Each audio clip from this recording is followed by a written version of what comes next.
everyone in between, all at no cost to you. That's right, it's free. And for employers, Denver Workforce Centers assist with locating tax credits, funding streams, and training opportunities to help recruit, hire, and train workers and job seekers. We can also assist employers in posting jobs on the state's online job board, which is available at connectingcolorado.com. Again, all at no cost to the employer. So what do you say? Make an appointment today. Connect with Workforce Services and let's work together for a better future.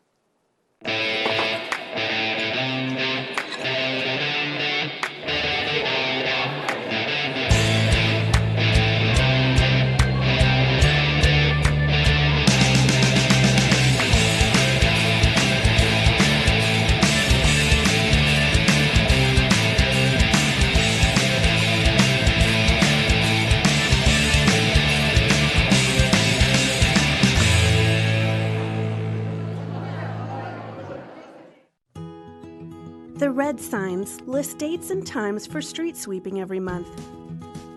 Cars parked incorrectly prevent street sweepers from doing their jobs. Help your local street sweeper and park according to the signs. Avoid fines, help workers, and keep the streets of your city clean.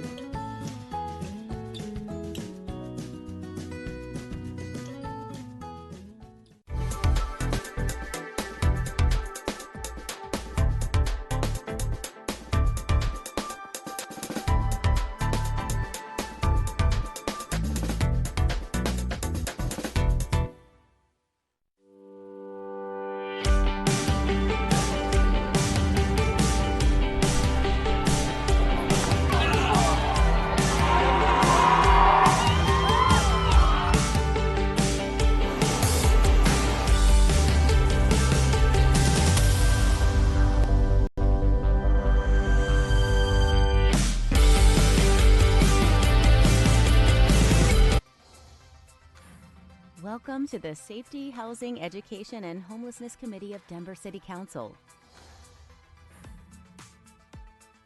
The Safety, Housing, Education, and Homelessness Committee begins now.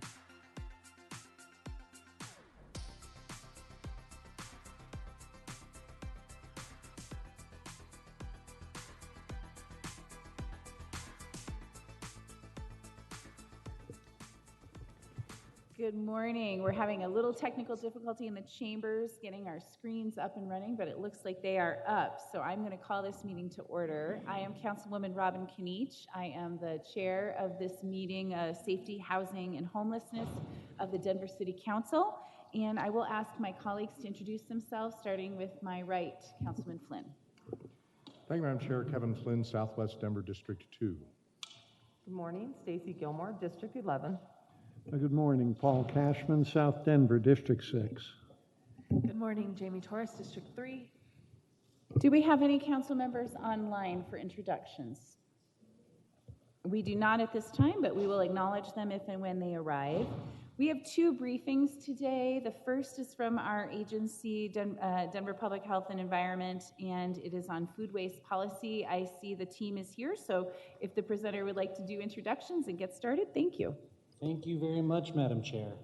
Will Fenton from the Denver Department of Public Health and Environment. Want to acknowledge quickly the new council leadership as well as new committee leadership, and thanks folks who previously served in those roles. We really appreciate all the council members, but definitely the relationships we have with this committee, having been before you so many times frequently. I'm here with Leslie Bessens, who is our food waste recovery program administrator and guru, as well as Nikki Collins, who is our very new community health manager who backfilled Tristan's old position as he moved into a director position in community and behavioral health. Also online is Lane Sidlowski, our food systems administrator. Lane Sidlowski will be sharing her screen and presenting the bulk of the presentation. So just want to make sure that that's all queued up. Thank you very much. And with that, I will hand it off to my colleagues for the presentation. Thank you.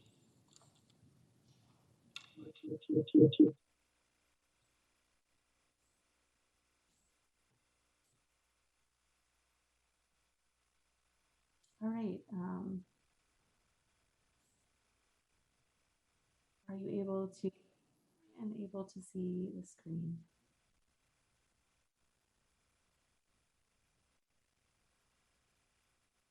We can see the presentation, we just can't hear you.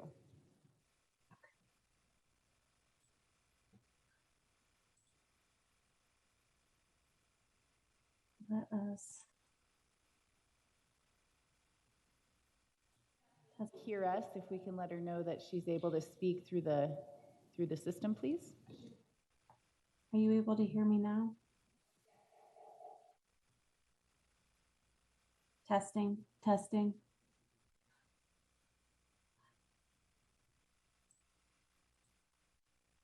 Are you able to hear me speak?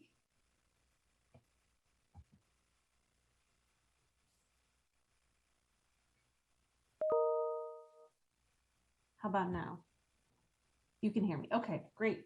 Wonderful. Good morning, everyone. I am Lane Sadowski, as Will Fenton said. I'm the Food Systems Administrator here with DDPHE. My colleague Leslie and I are going to speak a bit about Denver's food system work, and specifically our work around food waste. Thank you so much for having us this morning. We will give a little bit of context about the Denver Food Vision, talk about the context of the work with our other agencies who interact with this work, and talk about where the work is going next. The Denver Food Vision that was adopted in 2018 really sets out our main goals, our policy, our strategies for the food system work that we focus on. We had a tremendous amount of community input from our residents, from businesses, through focus groups in every city council district of the city. And the goal and the vision is really intended to ensure that the positive changes that we see by putting in place these new initiatives impact our underserved, our low-income neighborhoods where the changes are most needed and maybe perhaps most under-resourced in the past, so that we are correcting the wrongs of the past in terms of where the benefits and the focus of the vision go. The plan goes through 2030, so we are about halfway through and working towards meeting some of these key goals and strategies. Our office has projects around each of the 4 pillars to ensure that Denver's food system is healthy, inclusive, resilient, and vibrant. In particular, the resiliency pillar is what we're going to focus on today, where we have goals around reducing the total amount of food waste collected in the city.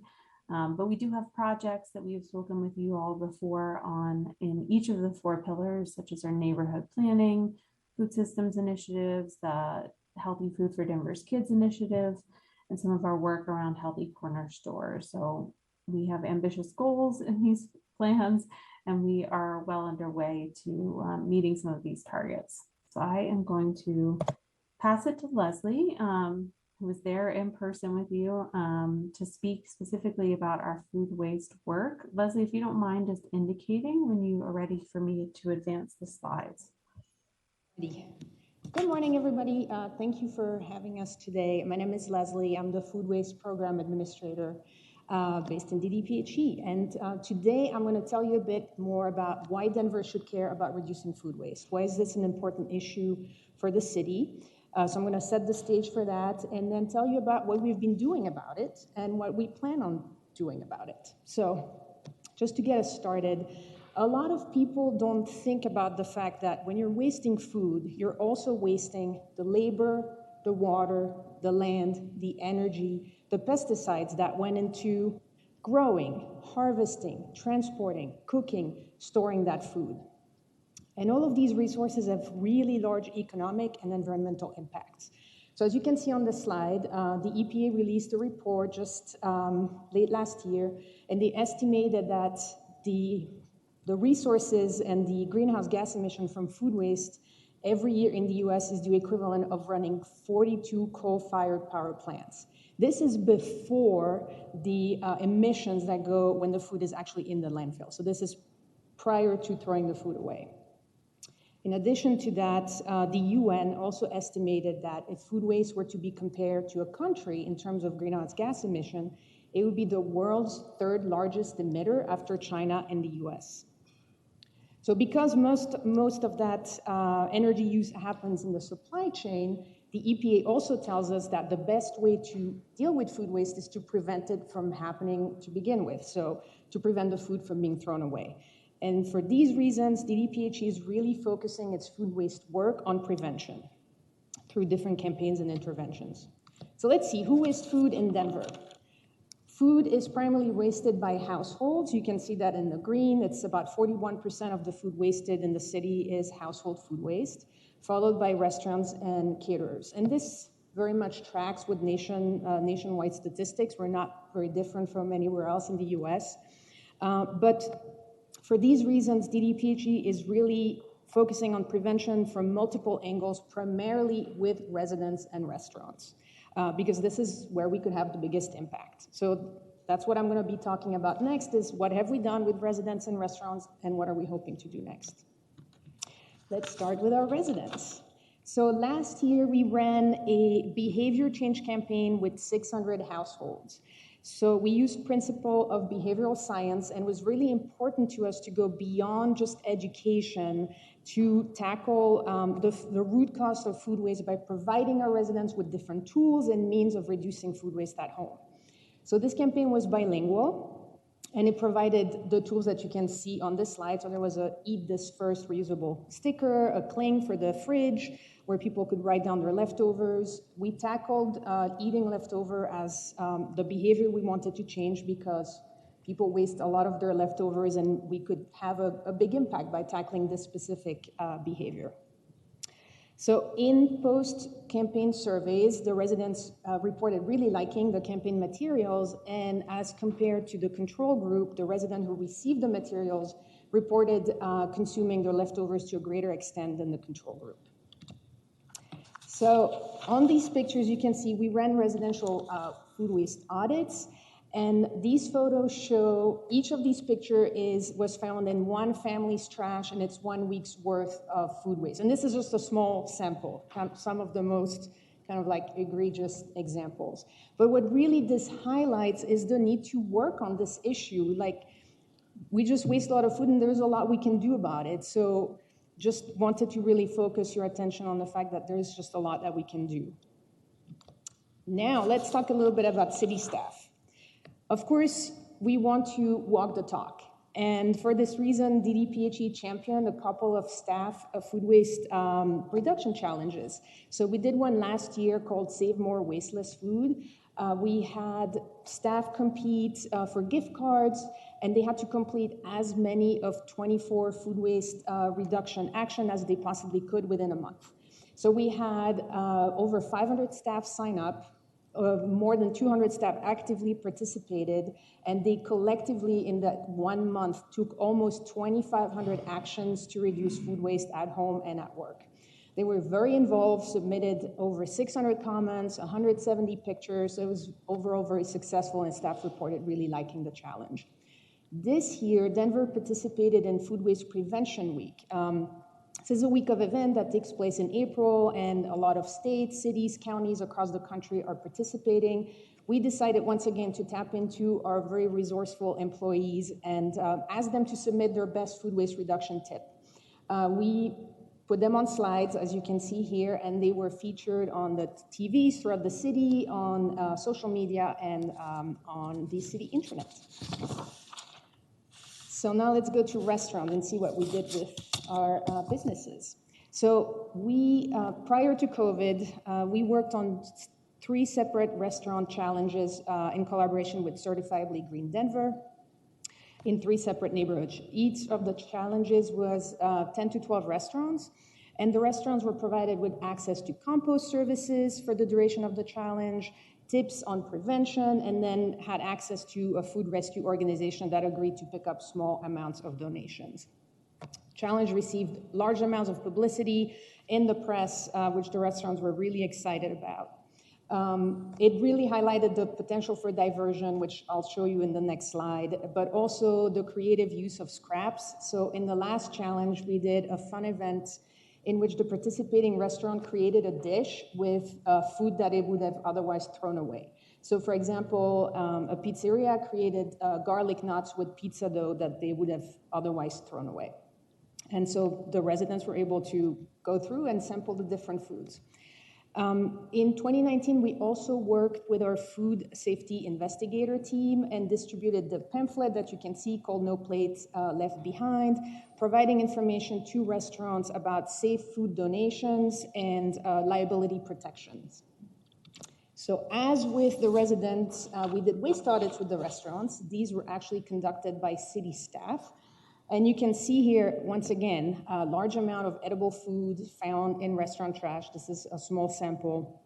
That really goes to show the impact that these types of campaign can have. The audits also showed that potential for the participating restaurants to divert up to 90% of their waste by either composting or recycling. Let's talk about what's next. So we were the very lucky recipient of an award from the U.S. Conference of Mayors for $250,000. That's going to help us continue tackling residential and restaurant food waste. So with this funding, we plan on deepening and broadening our engagement with residents. Notably, right now, we're partnering with the Mombello Organizing Committee to run focus group with our Black American and Hispanic residents to gather more information about attitudes toward food waste and really what are tools and information we can provide residents to help them make the most of the food that they have at home. Using the results from these focus groups, we will update the residential campaign that I presented on just a few slides ago and repilot it in a low-income minority neighborhood. At the same time, we are also working with our network of food banks and pantries to help rescue surplus food from grocery stores, as well as making sure that the food that is being offered to residents matches their cultural needs. Because we have heard from residents that when they do get food from food banks and pantries, sometimes they're not familiar with the food, they don't know how to use it, so that food can get wasted. So this is kind of a tie-in also between the food waste reduction work and our food access and food insecurity work. We're also providing the technical assistance to our emergency food providers to incentivize them to try to offer free choice models to residents so that people can pick the food that they're more familiar with and that they will eat. And then with the restaurants, it's kind of a similar approach. We're currently doing, again, focus groups and interviews with restaurants to figure out what are the barriers to donations. We know that only about 2 to 5% of restaurants currently donate surplus wholesome food. So we would like to see that number go up. But we need to hear from these businesses what information they need or what are the gaps preventing them from putting together surplus food donation programs. So based on this feedback, we'll develop materials and roll these out to restaurants throughout the city.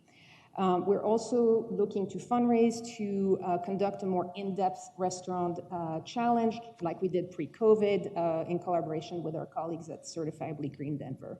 And so overall, we're really looking to use these various approaches to reach the target that Lane was talking about of reducing food waste 57% by 2030 in the city of Denver. And I'm going to pass it back to Lane. Thank you. Thanks, Leslie. Just to give a bit more context about how our food waste work influences food access and some of our broader priorities around ensuring that every resident has access to healthy, affordable, nutritious, culturally relevant food. We did work with a number of the food banks and pantries over the past several years to respond to the COVID-19 hunger impacts and hunger crisis that we saw in the city. We distributed about $5.9 million of CARES Act funding out to food banks and food pantries, around 100 some food banks and food pantries across the city. You can see the neighborhoods where those meals and food boxes were primarily provided. We were able to offer around 5 million meal portions with those dollars, so a really great bang for the buck. And that system of food pantries and food bank is very reliant on having a system of donation, being able to purchase food as well. So the programs that we run within the office are really deeply intertwined with the same food access work that we do. We don't expect naturally that, increasing the amount of wasted food that's prevented from going to landfills will solve our problems around food access, but they are indelibly connected to each other in terms of the organizations and community-based assets that we work with and connect with. We also see that there's a strong connection to our Sustainable Food Policy Council. They specifically provided recommendations around the expanded waste services to the mayor's office and to our department around working on food waste related work, which is part of why this is included in the broader Denver Food Vision. And they continue to provide input and feedback from the community perspective about why these issues matter and how they would like the city to work on tackling some of its priorities around food waste reduction.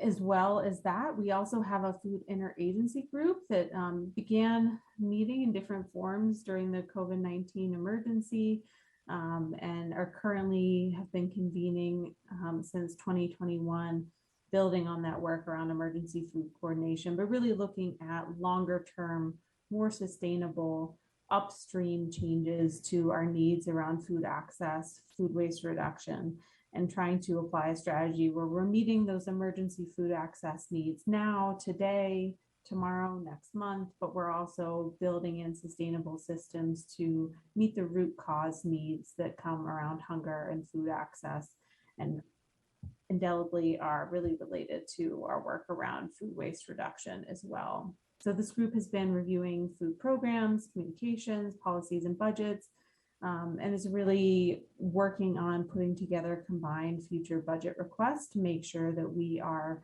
meeting all of the goals laid out in the Denver Food Vision, and not just meeting the emergency food needs that are of course very urgent, but really addressing the root cause to create a more equitable food system overall. So just to give you some context about what we think is coming up next, we are hoping to continue our work on our programs around food waste prevention and food access, and to really look upstream at adopting policies, especially in the context of the expanded waste protect services program that just passed.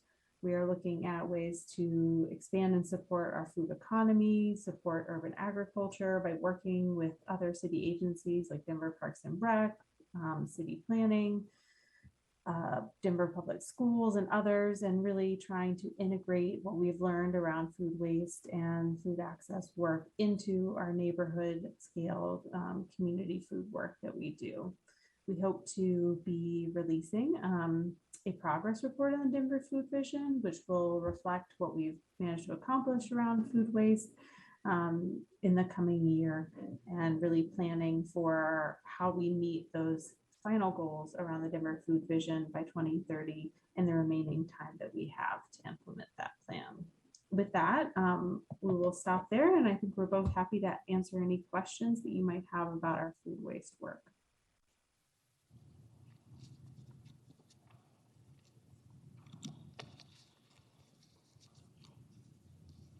Did you have any closing comments in the chamber that you wanted to make before we opened it up? I do not. Okay, thank you for the presentation. I am going to check my queue, and first is Councilman Flynn. I also, before I go to him, want to welcome Councilwoman Sandoval for joining us. Thank you, Madam Chair. Several questions, and if it gets too long, I'll defer and get back in the queue. On slide 4, it talks about 99 acres of agricultural production to be preserved in the city. Do we have agricultural production in the city? What constitutes that 99 acres? Is that does that count like community gardens, or do we have farms in the city? I'll let Lane take that one. Would Lane? Great. We have about 12 different community farms, either nonprofit or for-profit farms in the city and county of Denver. We do include community gardens and school gardens in that total overall measurement when we're looking at acreage. We don't have a current number on the specific acreage because you do have to do some careful calculating with maps. You know, does the path to the garden count? Does the garden boxes count? We need to update our data on that one right now, but we do have for-profit farms included in the city, including some that are vertical farms or indoor farms as well, which also get a little bit tricky to consider how to measure when it comes to acreage. Create or incentivize additional agricultural production in the city? Yeah, it's something that is included as a strategy in the Denver Food Vision, and we would certainly be interested in figuring out different ways to support that. It's certainly come up in some of the recent community planning and development neighborhood plans as well, that there's a desire for more agricultural production land, but we're interested in talking with city agencies or private property owners who would be interested in providing more land for agricultural purposes. On slide 6, Leslie, I think you spoke on this. How do we derive the numbers in the pie chart?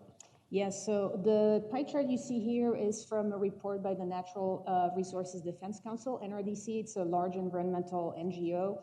They derive these numbers through waste audits and through different calculations, particularly for the business sector. But for the residential sector, they did waste audits. Okay, is the math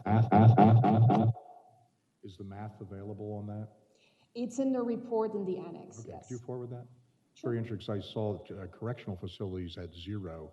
I found that interesting because we have an unpredictable daily. Right. I think this might be a rounding type of. Right. Yeah. Okay. Also, so this report is already a few years old. I mean, it's the most recent data that we have, but so it might be a little bit more, a little bit less today if we were to do it again. Thank you. On slide 7, what does it mean by going beyond education to change behavior? Thanks for that question. I had some funny visions in my head of what that might be, and I hope some of them aren't true. So we use an approach called community-based social marketing, CBSM. And so what this really means is that we are looking at principles of behavioral science to provide nudges and different tools, just not providing one-way information and hoping people are going to change behavior, but in the case of this campaign, also giving these reusable clings that say eat this first in 2 languages to put on your food containers, providing residents with a dry erase board to put on their fridge to write down their leftover list. So it's about changing social norms and the way that we think about food waste and making food waste socially unacceptable, essentially. But because it's a behavior that really happens at home behind closed doors, it can be a little bit trickier because people don't like to admit that they're wasting food, even though we all do it. So it's really finding these tools and different ways of incentivizing people, because people want to do the right thing. They don't want to waste food. They just sometimes like the tools and knowledge. It's hard to get into the homes, and my wife tells a story when she was little that she didn't like whatever her mom served. She would stuff it in the hollow aluminum leg of their kitchen table until it was discovered through the natural process of decomposition.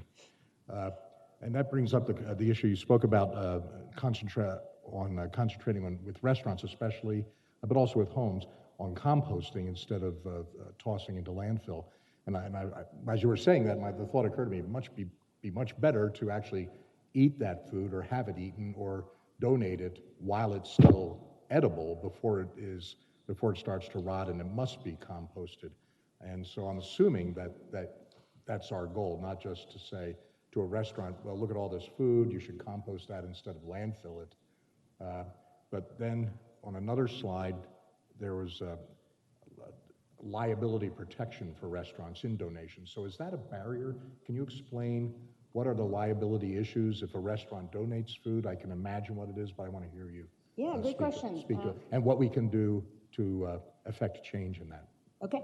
So let me see. Let me start with the liability protection piece of it. Thank you. So there are liability protection in place at the federal level, the Good Samaritan Act, the Bill Emerson Act. So it's been in the book since the late 1990s. Shockingly, it is still the #1 reason that a lot of businesses give for not donating food. The Good Samaritan Act protects the businesses from liability if they donate food in good faith to a nonprofit organization. So the protection is there, just that restaurants and other businesses don't know about it. So that was part of our effort when we gave out this brochure to try to get the word out and let businesses know, listen, you can donate food in good faith, you're not gonna be held liable. It has literally never happened anywhere in the US. There has never been a lawsuit from somebody getting sick from food that has been donated. So it's a little bit of a red herring. With the other part of your question about composting, we did have all three aspects of the approach with the restaurant. So we worked on prevention, on composting, and on donation. So it's very important to do all three. And when I mentioned that they have the potential to divert up to 90% of their waste by either composting or recycling, obviously any type of like prevention and upstream reduction would factor into these 90%. So any food that ends up in the trash that's edible and that could be donated, is wholesome, should be donated, or the waste should be prevented somehow in the front of the house or back of the house. And we were there to provide that technical assistance to restaurants. Thank you. I guess if there were a way to incentivize some of our restaurants, I know some do, they have smaller portions available in a lot of their menus.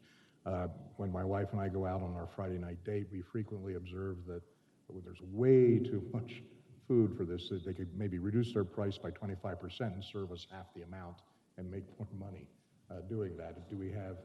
Is that something that we could encourage with our restaurant community? Yes, that is something that, so the WWF, the World Wildlife Fund, is doing a lot of work with restaurants and trying to figure out some of the solutions to what you're mentioning, and doing work on signage around buffets and things like that, and making the business case for reducing food waste in the front of the house, and yes, providing smaller portions, maybe for a lower price, which would be a win for both the consumer and the restaurants. Yeah. So these are all things that we're considering and we might be working on in the future. Right now, the current interviews, et cetera, we're doing with restaurants is focused on the donation piece, but we're certainly very interested to work on that reduction too. COVID put a little bit of a stop to activities that we were doing with restaurants since they had a lot of other things to worry about. Thank you. Last question on slide 14, the map. I can't click on anything on the PDF, obviously, but it does say hover over various neighborhoods for additional data. Is that map online? And if so, can you send us a link to it? I'd love to see that, because Harvey Park is in red, which I assume is the highest pounds of food category. And I know the group that distributes food there, I just had a briefing with them yesterday, to do a fabulous job. But a lot of the folks who come to pick up the food boxes that are rescued come from surrounding neighborhoods as well, that show up as gray or as blue on here. And so I'd love to see if that map, the interactive iteration of that map is available to us online. Yeah, I believe it's available online. Lane, can you confirm? Yes, it's a part of the broader CARES Act dashboard.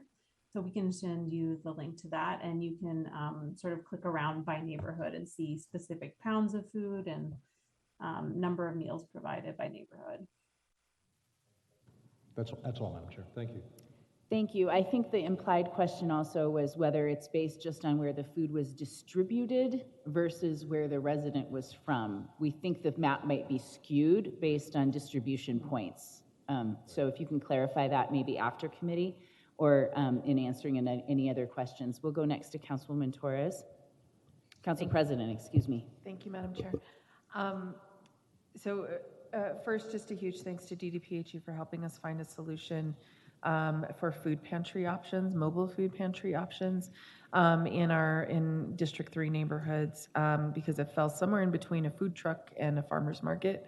So I just appreciate all the work on that.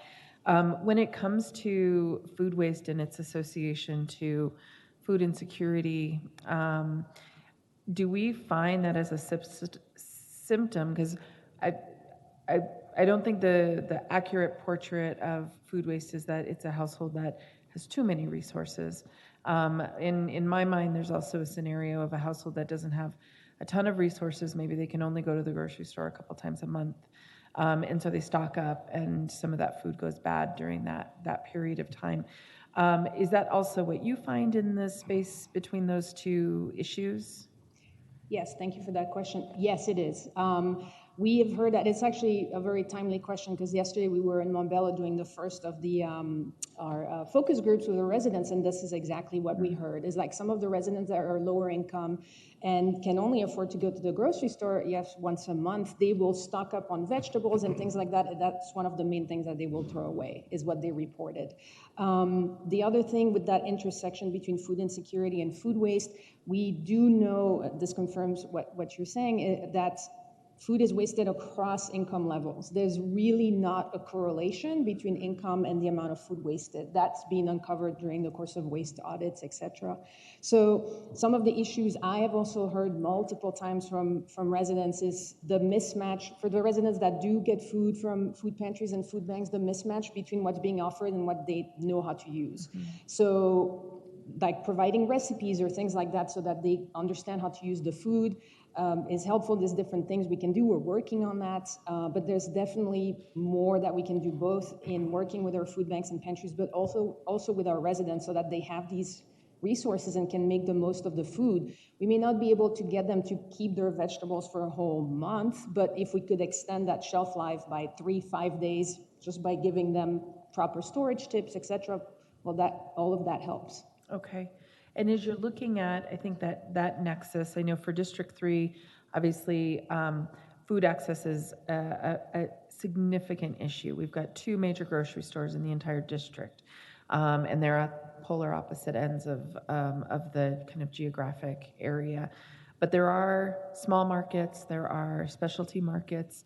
The conversation between your shop and Denver Economic Development, is there a partnership there in terms of how can your economic support of small business support some of the food insecurity and food waste issues you're trying to affect? Lynn, do you want to start taking that question? And I can... So one of the things we did in the past year or so was to work with the Nest team at Dido and to work with them on some of their funding opportunities that they were making available, to make them specifically available to food-related, either food access organizations or food retail organizations. And they had 2 different pots of funding, one around technical assistance and business support services for businesses, and one around infrastructure, so specifically capital improvements. And we worked with them to include language around community food businesses or nonprofits or food retail locations, to make it very clear and explicit that food-related organizations be eligible for those sorts of funds. So that's a partnership that we are hoping to continue in future years.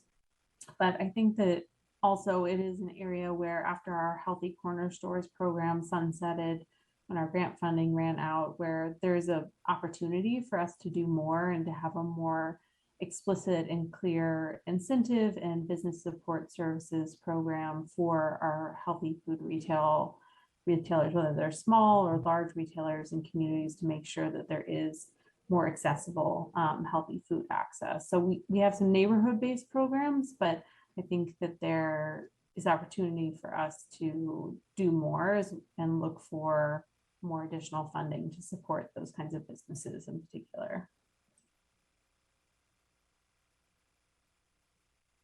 Question related to food banks and food distribution. One of the things, especially, I mean, it became such a critical kind of mechanism during the pandemic, obviously, to get food out.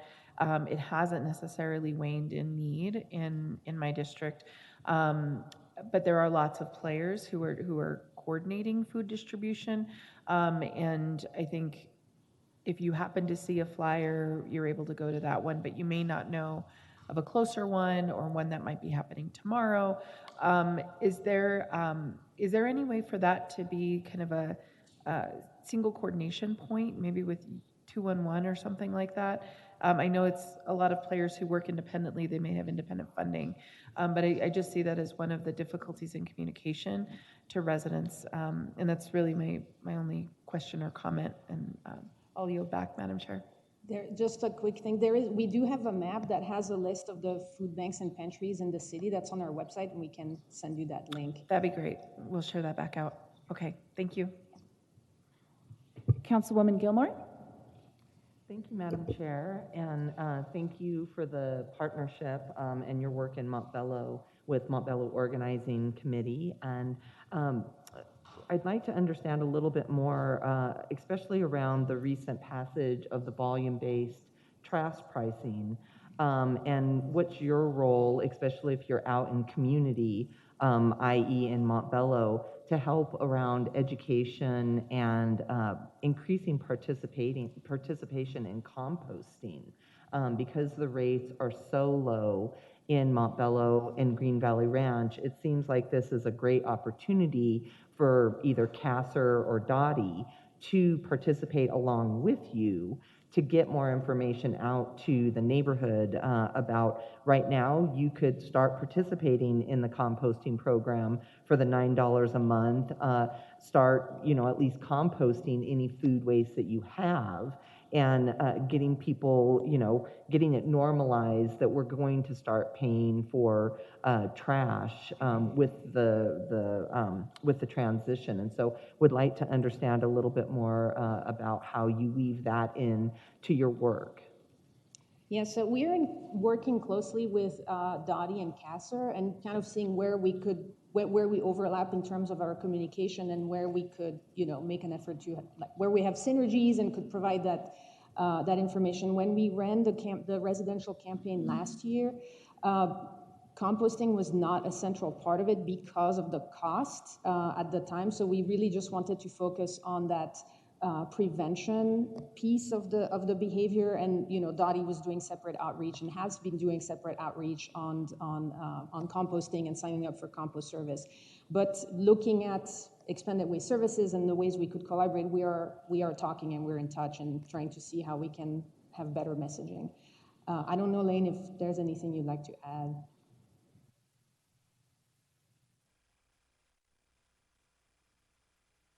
Okay, I appreciate that. The time is now.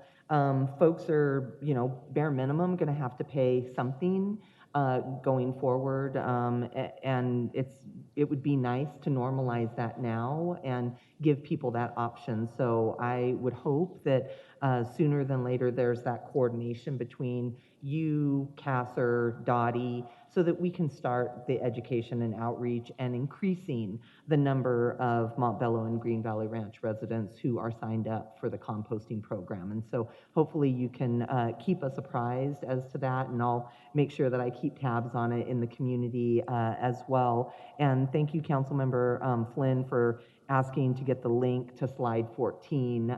Really interested in digging into that data a little bit. And on an earlier map that I had seen, or when I was trying to find it, it would be helpful on that map on slide 14 for you to exclude or in some way unhighlight the industrial areas of the city, unless you're seeing that as an issue. I think it skews how you look at the map, especially in that far northeast quadrant that is all red. A large portion of that is industrial, and so would just be curious, especially as we're talking about food access, to have accurate highlighting on that map. So appreciate you looking at that. And then I'm really interested in, where you mentioned, especially culturally, where folks might get access to like a food box, and they're not going to use a portion of it because they just don't know how to use it. It's not to their taste, et cetera, et cetera. And I wondered, and I would be interested, especially with your work with Montbello Organizing Committee, where are folks, especially around, I'll give our household for an example. If we see vegetables or fruit that's about to go bad, we just cut it up and put it in a gallon baggie and freeze it. And we even do that with lettuce. We'll even freeze lettuce or kale and then use it for smoothies. But if you don't have a blender at home, that's maybe not an option. And so I'm just curious where we're trying to reduce food waste, but if we don't have kind of that before you totally compost it, what you could maybe use that for. If you don't have access to a blender, it's very hard to make smoothies. And so where identifying where there might be some gaps as far as even kitchen appliances to reduce food waste. I'm curious kind of where that conversation is, or how do you provide recipes or ideas, suggestions to residents before they actually throw something away? Great question, thank you. So this is kind of the topic of the focus groups that we're doing, kind of hearing what are the barriers to changing behavior and wasting less food. So some people mention it's a time that they don't have time to freeze the food, so they actually throw it away. So for us, hearing how people behave at home helps us providing them with the tools to change that behavior. So for example, we circulated some flyers with storage tips, and the residents were like, oh yeah, this actually would be very helpful. So a lot of people will, just to give one example, will store apples on the countertop. Well, they'll last much longer if you put them in the fridge. People don't realize that. So I think there's a lot of things that people can do that doesn't require an extra appliance, just by having that know-how and knowledge and tips or those recipes. So all of these are things we're looking into, and really just wanting to have that conversation be informed by what we're hearing from our residents. We don't want to make any assumption as to what they might need or use. We just want to hear it from them. So, but there's, yesterday another solution that we mentioned was like, oh, could you use like potato and onion storage bags? And people are like, oh yes, that would actually be amazing. So there's just all kinds of tricks and tips and different things that are relatively low cost that we could provide residents, but that could have a potentially really high impact on how much you're able to stretch that food. Mm-hmm. That's I really appreciate that. And where you all begin to generate, or are you looking at generating, I guess, what are those top 10 tips for households in Denver to reduce food waste, and give some of those examples? That would be very helpful. Even if there's a top 5 right now that are just across the board, and then we can build on that list once we hear more from community. That would be really helpful, because I'm very concerned that there's going to be a steep education and outreach that needs to be done, especially as we roll out volume-based trash pricing.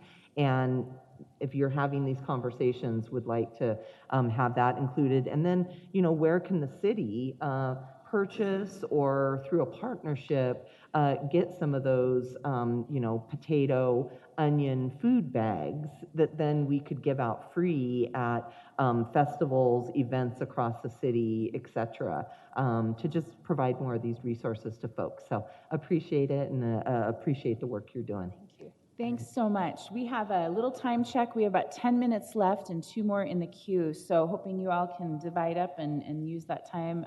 Councilman Cashman and then Councilwoman Sandoval. Thank and you, then we Madam. will need to close for the next topic. So these are the last 2 in this queue. Thank you. Yeah, thank you, Madam Chair. I will be quick. Thank you, Leslie, for your presentation and your work. We've talked a lot about this topic, and I don't think people may realize what a talented staff we have, who really are experts in this area. And just real quickly, in line with what Councilwoman Gilmore is saying, one of my concerns about volume-based trash program is I haven't heard yet what I'm hoping to hear as far as a commitment in dollars to education. I think is so critical. From talking to people like me that care about this topic, that don't have enough information on how to maximize the composting program and how to maximize options to throwing out produce and other food products that might be saved.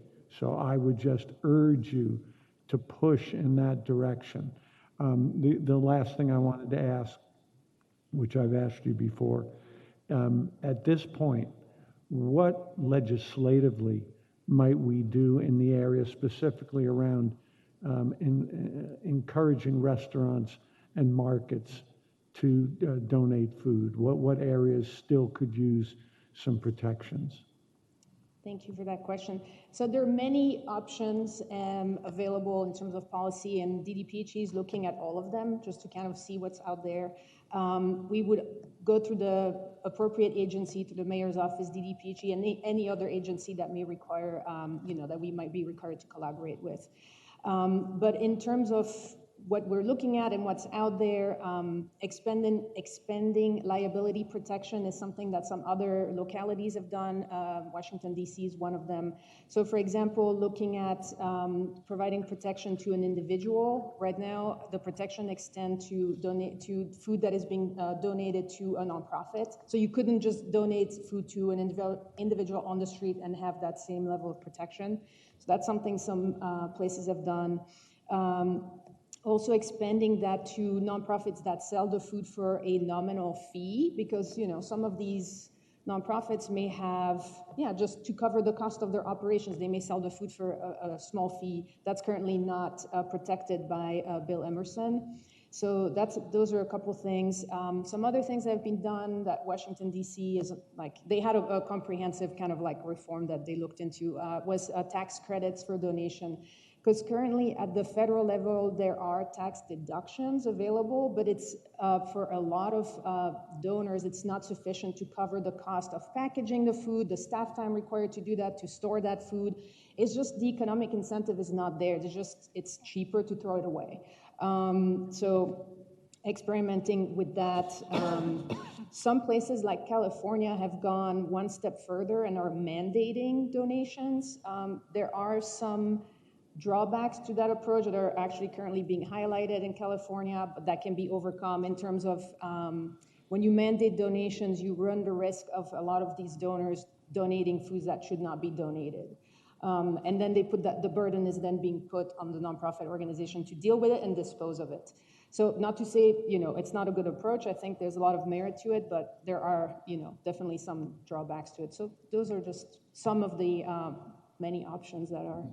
Thank you. And for those that aren't familiar, Bill Emerson, I believe, refers to the federal legislation that offers liability protection. Is that correct? Yes, that's correct. Thank you. That's all, Madam Chair.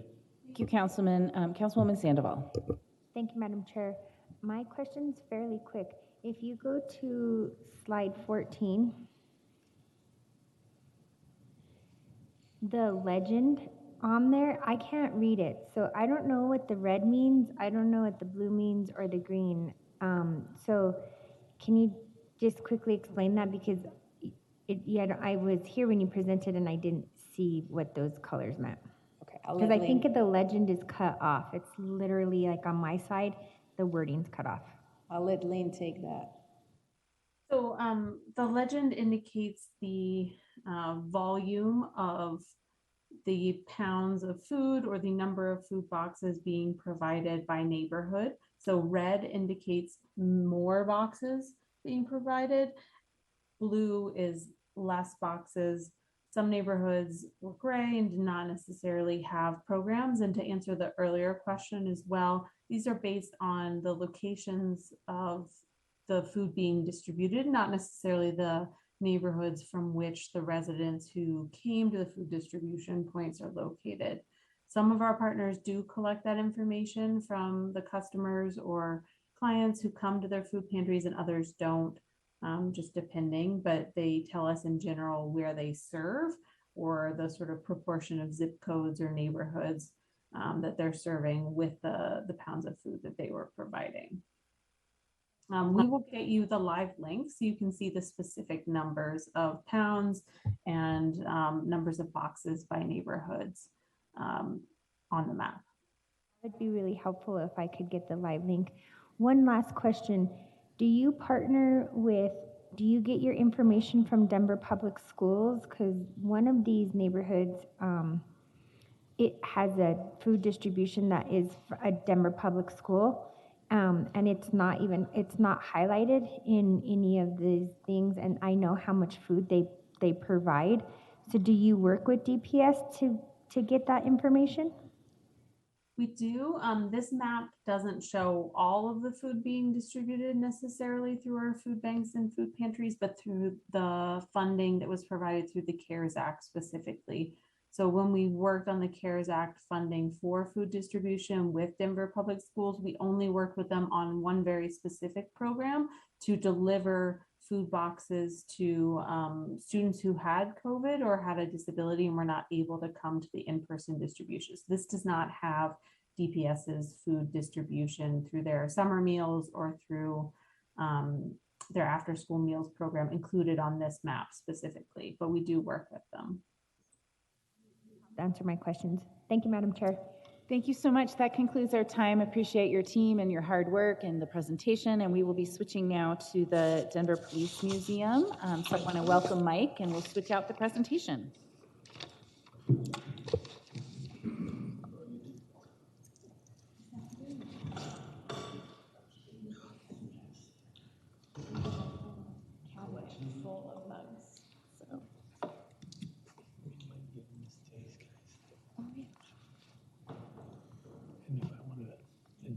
Just use the arrows.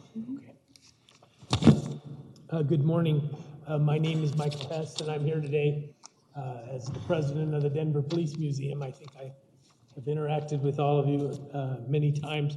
I also have my partner in crime out in the hall on a Zoom call, but he'll be joining us in a few minutes, Lance Nading.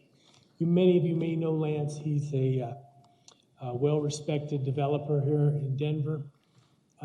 He also, I know it came up in one of the council meetings a couple of weeks ago, was one of the original founders of Dozens Restaurant, which we all love down the street, and also Pints Pub. He also has the misfortune of his father was a Denver police officer who was killed in the line of duty in 1971 when he was 10 years old. So he and his family are really a model for coming together and trying to prevent those type of incidences from happening again.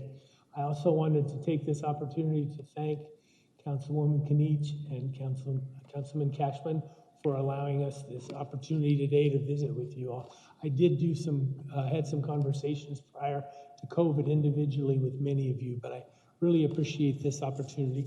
And I also want to especially acknowledge Councilman Flynn. Councilman Flynn, as we've been going through this project, has been with us hook, line, and sinker.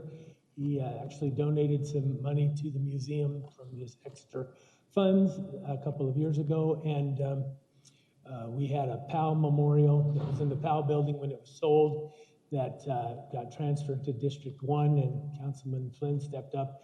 That memorial was out of date, and he provided us the necessary resources to add the names.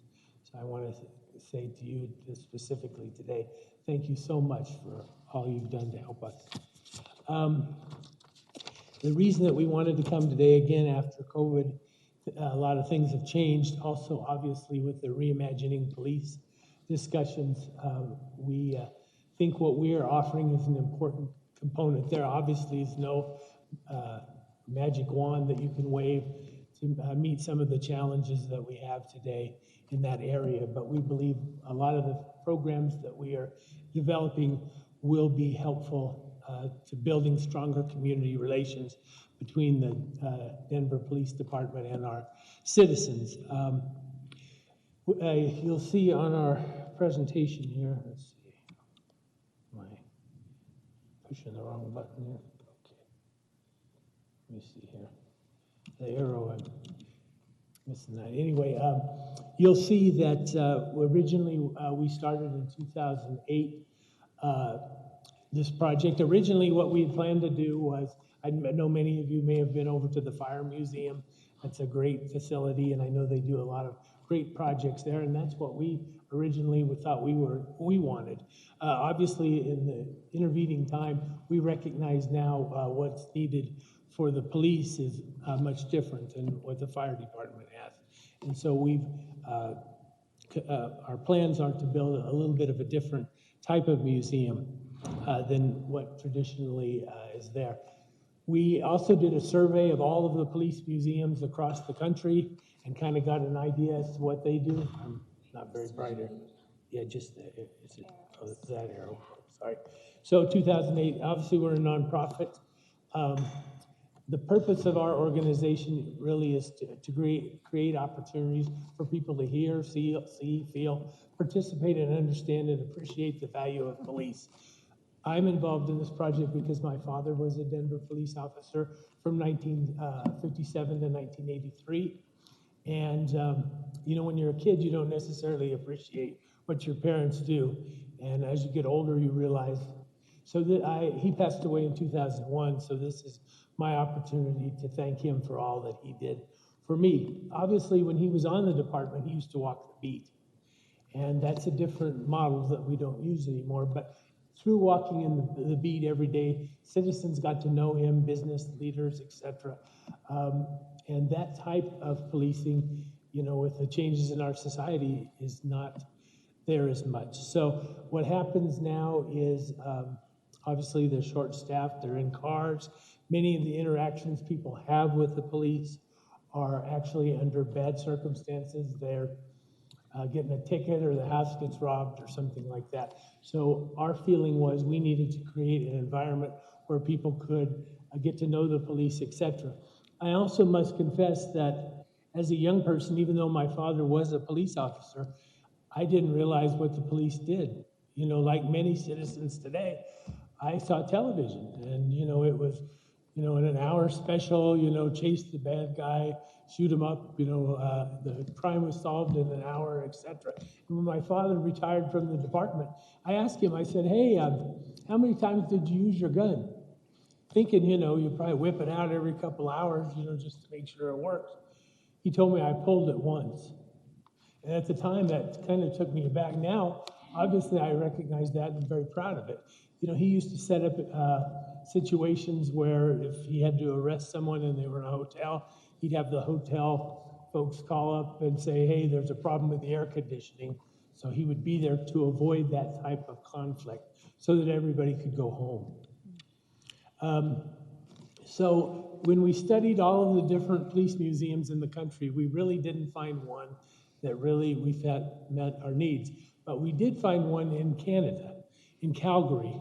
And what Calgary does is they work with the school systems. They, on like September 8th, they offer these programs to the schools. Their programs are the most popular field trip in the Calgary public schools. They open it usually on September 8th. They told me the teachers have to call in and they fill up the entire year, usually within 7 to 8 minutes. So there's a real need for these type of things. And we have begun the process in emulating that model of offering some youth programs. And based upon those programs, what we're hoping to do is identify challenges that young people may have in the future where the police or understanding the environment might be helpful so that they avoid challenges in the future. So much of what we're doing is targeting 4th and 5th and 6th graders, primarily because that is the age in which gang recruitment starts.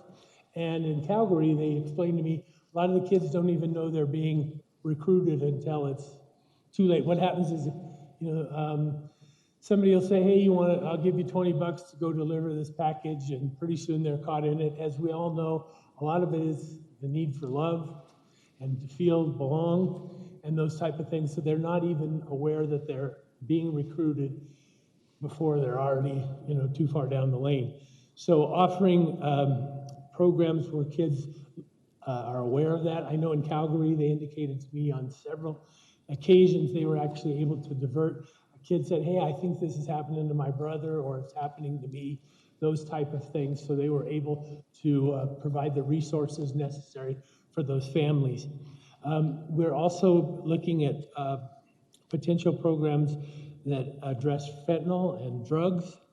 One of the other things that is important is the online safety with human trafficking. So again, when they come to the police museum, there'll be programs in the classroom, but also when they come to the museum where they'll actually get to see what a dangerous email or a human trafficking email looks like, so that they can recognize it before they get into that situation and how to appropriately handle that. And healthy relationships too. You know, if your father or your mother is, you know, they're hurting each other, you know, what can you do? How do you recognize that? How can the police help you? What to expect in that type of situation? Again, these are things that, you know, when I was a kid, you know, Officer Friendly came in and spent an hour with the class, and that's kind of how we figured out what the police do. Obviously, the needs of our young people are much different today, and we need to meet those needs. We also have been working very closely with the Denver Crime Lab. Last month, we actually did our first Forensic Science Day. We had about 35 kids come.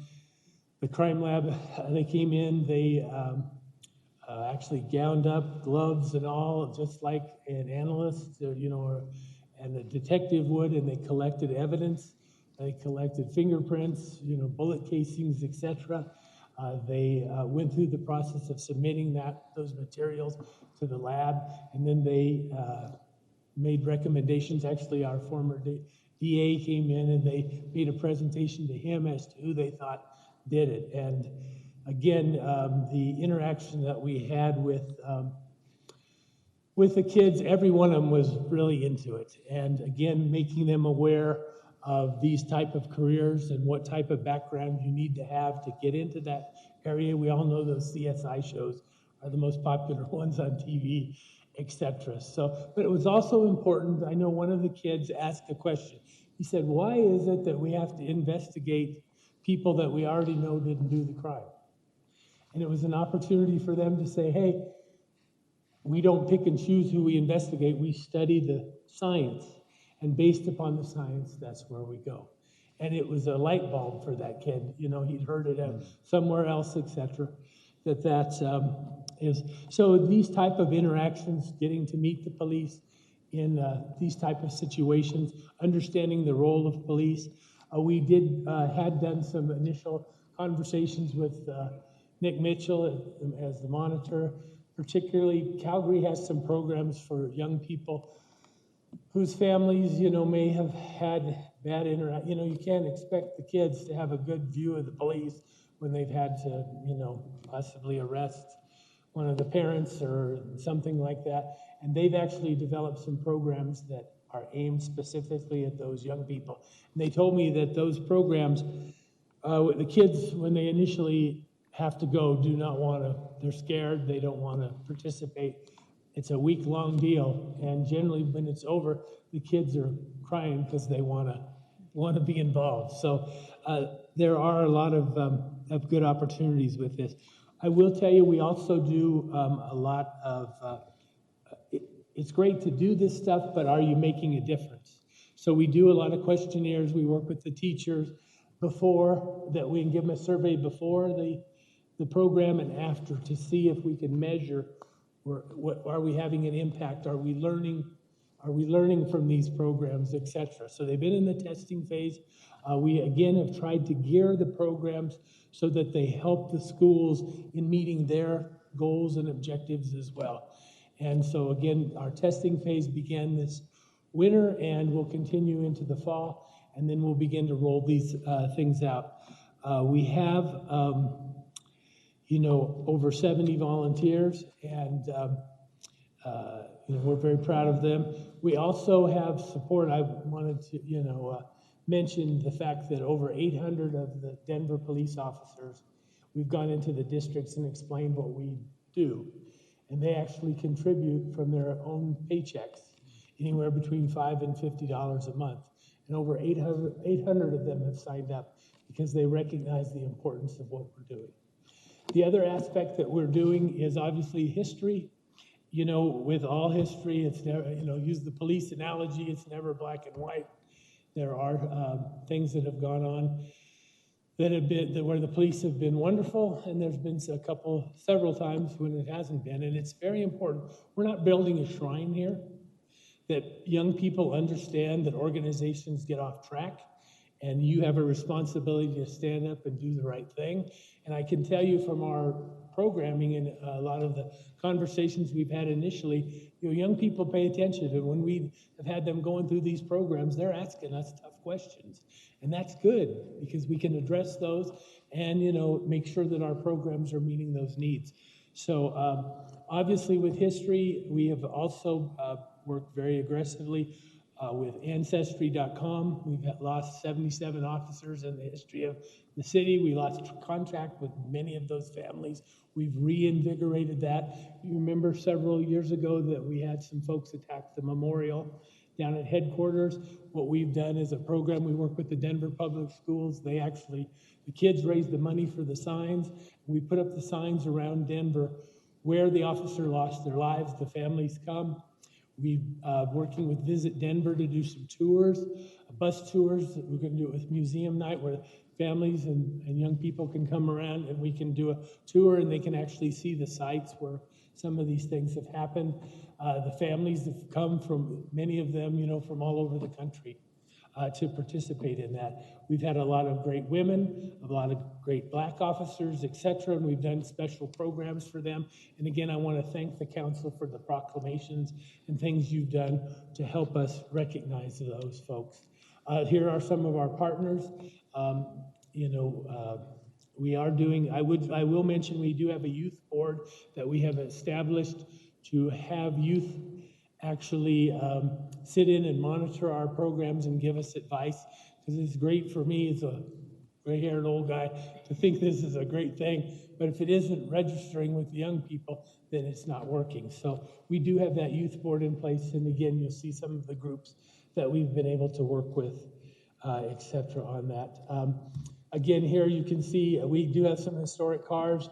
We've actually found all the graves of the fallen officers, and during Police Week, the scouts go with us, et cetera, to visit the graves and lay the wreaths, et cetera. So again, some of our supporters, again, I mentioned Councilman Flynn, we've had several foundations. The bulk of our money, though, does come from our officers, and they believe in this program, and we're excited, again, to hopefully make a difference in this important area. Lance, I'm going to ask to come forward. We have located some land down across from the stock show, and Lance is helping us with a potential permanent home for the museum. Thank you. I'm going to limit my time to 6 minutes. I hope that's acceptable. I'll be as concise as I can be. First of all, thank you for hearing me, and I have the good fortune and the privilege of knowing at least half of you on a long-term basis as being a small builder developer in Denver. We do have, so I'll try to take advantage of that, obviously. But I appreciate the time again. I want to be clear, I'm extremely passionate about this. I couldn't have engaged into the land ownership as the managing partner in the parcel of land that I was able to procure without the assistance and the support of the Denver Police Museum. I'm very passionate about it for two reasons. One, I live in a household of two siblings that are very close. They're very close. We all have kids, I assume. And it's tragic when they're divided on their viewpoints, not just in the world, but in our country in a very serious way. Obviously, lots of change, good change. Good change. I think anybody reasonable that can assess the value of what's going on in the world today can see that so much of the change that's occurring is generally very good change, but it's rapid change. And so our kids get caught up in that. And what I mean by that is I have a daughter who probably would have difficulty attending anything in support of the police or funding of the police or anything related to the police. My son would mail any extra money he has in. So it's a very awkward situation as a parent to be in, and I ask myself, like, why is that? They both did not know their grandfather, who was killed in the line of duty in 1971, and they take my word for it that he was a good man. And, in the case of most death, whether it's somebody who becomes a victim of policing or a police person who dies, you know, they're always great people, and people say nice things about them. We know that's not always the case. It can't be. It's impossible. We're not all good people. That said, when I was 11 years old, laying in bed at 7 a.m., my mother awoken me with a cigarette in her hand, which I found very odd because she didn't smoke, and said my father had been killed. It impacted me greatly, not really understanding why. And then over the years, the brutality of his murder, he was beaten by 4 men and then eventually shot in the back, dead. And I didn't understand any of it. Of course, I loved him, thought he was a great man. But over the years, I got to know people, you know, unrelated to any support that we were getting from the department, you know, that knew him. I had a bar on Colfax for a number of years, and an African-American retired officer came in, and he said that he worked with my dad for 3 years at District 2, and he said, I don't want to kid you, Lance, back in 1967 and 68 and 69, there was racism on the department that made it difficult for me to do my job and to love my job. He said, I grew to love my job, and I made it work, but there were certain things that I knew were not going to be opportunities for me. But I wanted to tell you, and I didn't know him. I didn't know him from Adam. He asked for me. I came out from behind the kitchen, and he said, I just wanted to share with you that your dad was a good guy. He was a really great guy, and he didn't look at the world that way. And then I can give you other examples, but that's the most profound one that impacted me. And so as the years went by, and the difficulty, you know, our community has had, you know, back and forth over the years. And keep in mind in 1971, my grandmother, because of my father, had what was called then a receiving home. It was like a foster care center at 34th and Vallejo. So think about 34th and Vallejo in 1971. I was there virtually every day for 4 years because my grandmother took care of my brother and I when my mom worked. And it was a very Hispanic community. I was oblivious to it. I was oblivious to the fact that I shouldn't have any judgment or understanding that was different than my neighborhood in Westminster at the time. And I had that because of my father and because of my mother. And my grandmother, and I saw my dad early on because he would be dropping children off to my grandmother's house at 34th and Wyandotte. So it was a very, very confusing time for me. As the years went by, I realized that I have to be involved. I have to make change. I have to be somebody who is not just a community bystander who sees the issues and does nothing about it. So when the police museum was formed, I didn't really get it. I didn't really understand it because I don't care about dusty badges and old guns and folktales. I just don't. What I care about is change. We all in our communities want to feel safe. How do we achieve that? That could be a monumental task. You know, much like gun control, abortion, policing is right up there. How does it work? How do we feel safe? And how do we feel like everybody has the fair treatment under the justice system and under the law and on the street? How does that work? It's not easy, and it's not anything less than complex. But the reality is that we need to be proactive to figure that out. And the only way, like most things, like marriages, like businesses, counsel, is communication and change. Communication and change. So this outreach program that they've embraced is so profoundly important. The corner of dirt in 47th and Brighton Boulevard, which I really truly hope the National Western Center continues to be an epicenter of social community involvement, community benefit, economic benefit, and social change. The National Western can be all of that.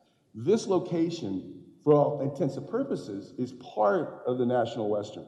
So as the years go by, we are going to build a facility there, and that will become our little epicenter of community outreach at all levels. And how does it work? How do young kids who, chances are, well, I've had 2 bad experiences, mostly related to alcohol. High school kids at my home had a very bad interaction with the Greenwood Village Police Department. I wrote them a letter about it. We had some exchange. It was not the way it should have been handled. Were 18-year-olds breaking the law? Absolutely. Was the way it was handled appropriate? Absolutely not. Another interaction, my son got pulled over by a highway patrol and was treated very unfairly and very badly. I got another letter went out. So for all the good that I believe the police department does, and it's profoundly good, there's always issues. There's always issues, and there's even a few bad cops. So that has to be corrected, and through this program in this corner, 47th and Brighton Boulevard, that can happen. Thank you. I lied. I'm 7 minutes, 30 seconds. Okay, I appreciate it. Congratulations, Councilman Torres. Thank you. Amen. Thank you. Thank you, Michael. Did you have anything you wanted to say in closing before we open it up to questions? We Yeah. don't have much time left. No so problem. Just a quick thing. I would mention, you mentioned traffic stops, for example. We've actually gotten a grant from E470. We're going to be undertaking, working with driver's ed programs where the police will actually come out. We'll do mock traffic stops, explain what the officer is doing and why, and what your rights are during those type of things, to actually go through the exercise. Again, we've seen nationally that's a flashpoint, and it's something we can jump on right away. Thank you so much. And I do have a first council member in the queue, Council President Torres. Thank you. Thank you so much, Mike. And Lance, both of you. One thing that I would encourage, and I don't know if it's already been kind of part of the kind of future thinking process about this, what you mentioned about youth education, it can't be one way, right? That education isn't just about, we want to expose you to kind of the day in, day out of what a cop's job might look like, but it's also got to be reciprocal, hearing from kids about what kind of relationship they want to have with police officers, maybe circumstances where they've interacted with police officers and learning from that. And not asking you to create new programs, because Office of the Independent Monitor does some, and Bridging the Gap and some of their Kids and Cops programs. So just putting out for consideration, connecting with them to find out if that is a partnership that can be supported, because I think they're exploring, I think, what that reality is for kids, but also some of the brain development pieces that come with being a kid in the world today, and what they're exposed to and how they process that, and how it can translate into weekend activity, how they understand a circumstance, consequences, any of those things that really become really important for that potential interaction with a police officer, in order for that interaction not to become the rule, right, that they take into the rest of their lives. So just some kind of reciprocal interest, I think that could be at play. So thank you. And I do hope when the new monitor is appointed that we can sit down, because again, we would like some of those kids on our youth advisory board to make sure that exactly your point is met. Great, thank you. Thank you, Councilwoman Sandoval. Thank you, Madam Chair. Just want to say thanks, Lance, for your story. I think that in my experience of being in politics and being on the other side of this dais, that there are some bad apples out there that give overall general bad names in politics, in the police department, in the fire department, the sheriff's department, city workers, and it's our jobs to make sure that we're amplifying the voices that don't. Especially in media today, we always want to see it's more controversial. That's what gets more Twitter likes. That's what gets more attention. And that's unfortunate, because we need to actually give attention to positive things that are going on in the city. So I hope that this partnership, and I hope that having a home for the museum can draw in. I know how exciting kids like to go to the fire museum. I know how excitement that is, and I took my kids there. Not having a police museum, maybe that will change the dynamic in Denver. Maybe that will change the narrative. Maybe that can bring a different aspect of the job to Denver in itself, and also commemorate those who we've lost in the line of duty and the work that they've done, and impacting your families, to have a place to go to talk about them and have your children learn about them and have maybe a different perspective. I know it's really challenging times right now. I have 2 kids who probably are similar to yours, so I completely understand that narrative. And I'm glad that I have that narrative in my life, because they challenge me to even bring a different attitude and a different perspective to my work. So just want to say thank you for opening up and sharing your story so much, and thank you all for the work. Thank you, Madam. And I should mention, we have the photos of the most of the Denver police officers from about 1950 on, when they joined the department. And so one of the elements that we will be providing that the officers like is each officer will be able to leave their own history. So they can put family photos, like for example, with my dad, I put pictures of him with his parents and him in uniform, so that everybody so that future generations of our family can come in and type his name and actually, see these pictures. If we donate a gun or somebody's done an oral history, you can actually see that. So each officer is able to leave their legacy, which, I think has had a lot of appeal. Okay.